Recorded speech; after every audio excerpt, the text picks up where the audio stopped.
Hey, what's up you guys? Bloody Jacob here to bring you my weekly review. Hey, what's up you guys? Bloody Jacob here, meeting my icon, Catherine Isabel here.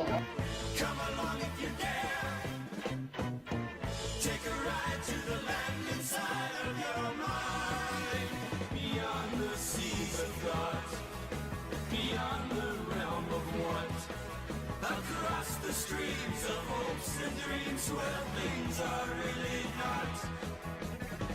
Come along if you can. Come along if you dare. Have a good one. Cheers, guys. Side of your mind, but please realize you'll probably be surprised.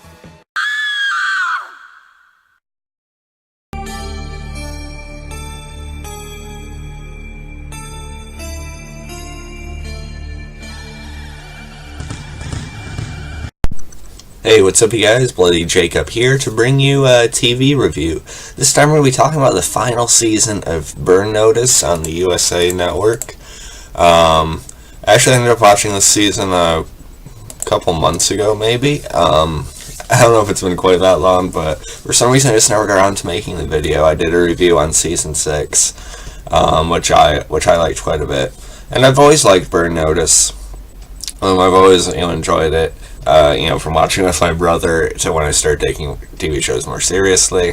Now, Burn Notice is one I kind of wish I would have, gone back and, paid more attention to because, like I said, I always enjoyed it.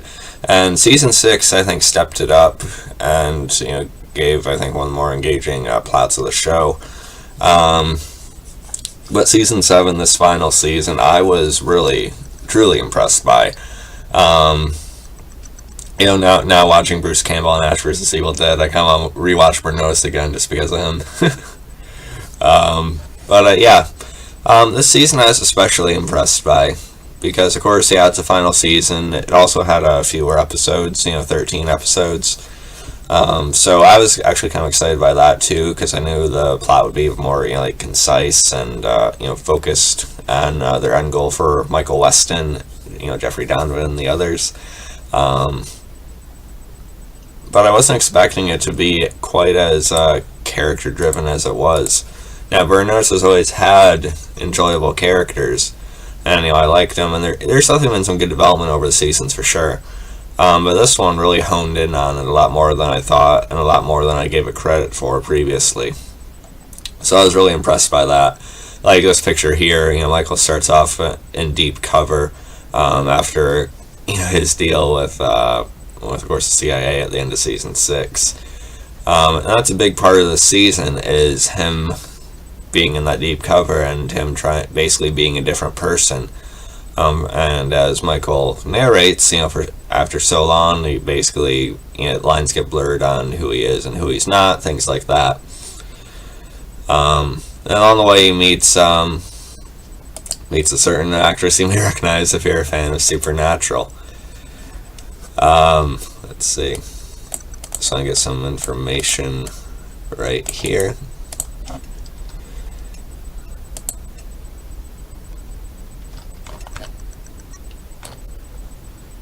Yep. Meets a girl named Sonya, who, if you watch Supernatural, you will know plays Jo. She was a reoccurring character for a good few seasons on the first half of the series. So it was fun to see her here. And he also meets a man named James. Of course, Jo being played by Alona Tal. And he meets a man named James. This isn't a picture from an actual episode, or not in an actual scene. This is on scenes look. I just used this one because Bruce Campbell is in it and he's fucking awesome. So there's that. It seems like, they're clearly the villains, but you must get wrapped up in the same way Michael does. You start to see more of the corruption of the CIA, and again, the lines being blurred. Michael starts to genuinely care about these people somewhat, and he almost starts to believe in their goal, really, which I thought was really interesting and a good perspective and angle to take on it for the season. Made him not just feel like antagonists, he almost wanted it to go away where Michael would just join him and that'd be it, Of course, if, if Sam and Jesse weren't on the other side of it. So I also know the actor who played the CIA officer who was meeting up with Michael at various points. He's been on the Vampire Diaries and tons of other shows. Strong. So yeah, I really like this season. I thought the ending to Burn Notice was very good. I think in a way almost better than I was expecting, like the rest of the season was. So I guess I shouldn't have been surprised. And by the way, I rated season 6 like an A-, so I'm at least giving this season that. It was that good. And, I do have an urge to rewatch Burn Notice at some point, which I'm sure my brother will be happy about. And also with the dynamic with Sam and Michael, I think got more personal and sort of nerve-wracking than ever this season. As Sam tries to stop him when Michael is going too far with things, and there's a great confrontation on the bridge. Some really solid acting between Jeffrey Donovan and, of course, Bruce Campbell. And, one thing that was a little bit unnecessary this season maybe was, Fiona's boyfriend, that whole kind of subplot thing. Which is alright, but we knew he was never going to be, like, a final, lasting factor on the show, at least if they were going to go with a fan-pleasing ending. So he felt like a waste of time a little bit, but he doesn't take up that much, that much screen time in the end, I guess. And as Michael spends more time with James, what he puts him through before he really starts doing operations with them, it's a lot of psychological stuff. Makes for some of the very best episodes of the series, and more personal and, again, character driven than I ever thought it was going to get. You see some flashbacks to him as a kid, some of the implications of how his father beat him and stuff like that.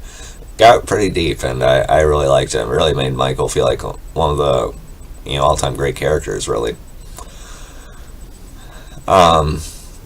And then, of course, I'm hoping you've seen this if you're watching this video, so, spoiler alert, I already spoiled some things anyway. But yeah, about Maddie, or, Madeline's sacrifice at the end of the season, they end up killing her off, to, protect Charlie and Jesse and stuff like that, and also buy more time.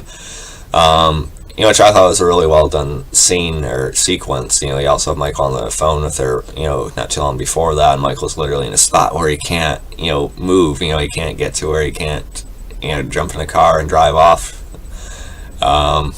Just great acting from Jeffrey Donovan in that.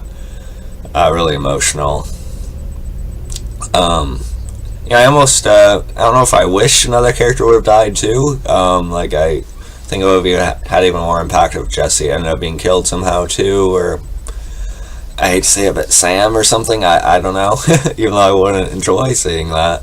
I almost think during all this, maybe another one of the core group should have been killed off somehow, just to keep with the just the danger they're in. But it is what it is. It's just the story is still pretty effective without that. And again, it's been a while, so I know I'm going to forget some details about it. I apologize, but I just really want to make sure I'm giving Burn Notice enough credit here, because it really stepped up its game in a big way with this season. And I was really happy with how it ended. Michael and Fiona fake their deaths. And, Jesse and Sam are very aware they're still out there. And, they end up, of course, taking Charlie in, for Nate and everything like that after what happened to him in Season 6. And they're in a cabin in Ireland, and I also really like the Ireland flashbacks to when Fiona and Michael first met. I almost wanted more of them. It is charming, it got me in the feels a little bit, I'll admit. So yeah, Burn Notice Season 7, the final season, I thought was really good. Like I said, I'm giving it at least an A-. One above and beyond what I ever expected for the show. So, yeah, let me know what you guys thought about the final season of Burn Notice if you've seen it, which I'm sure you have if you're a fan of the show at all. It just took me so long for some reason. So, yeah, follow me on Facebook, Twitter, like, subscribe. I'll catch you guys next time. Peace.